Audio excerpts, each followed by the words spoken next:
So our family is loud. Sometimes it can be a little crazy at times. We have Gunnar, Reagan, she's 2 years younger than Gunnar, and we have 3 dogs now.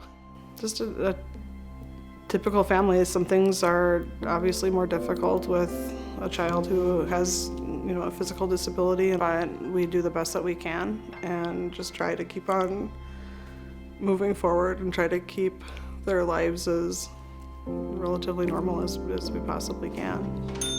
A yellow bear.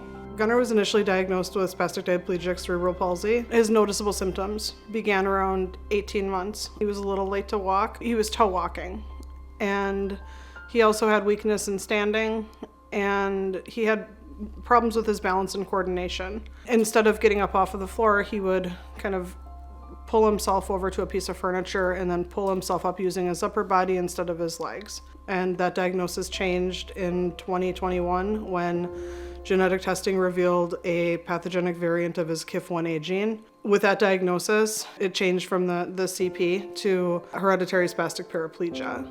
We did so much to get him as high as we could so that he would have more to lose when his condition progressed. And I always felt like I was just trying to build him up as much as possible so that when he did start to regress and he started to lose skills and his condition worsened, we would have more time where he was as functional as he could be. Gunnar's mutation we understand in detail, and we're designing an ASO, a genetic medicine, to correct that cause. An ASO is an antisense oligonucleotide. It's a lot of words and they sound big, but they're not. Oligo is a few, nucleotides is the building block of DNA, and RNA is your genetic alphabet.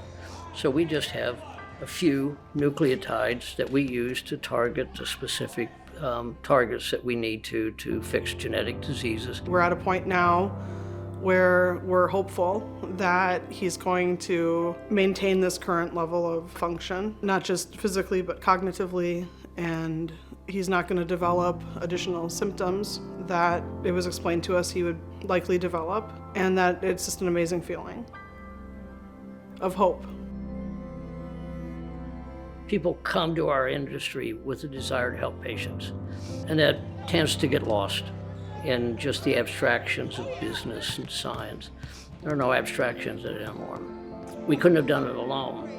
And Cytiva has been one of those partners from day one that has been unwavering in its support of what we're trying to accomplish. That's been one of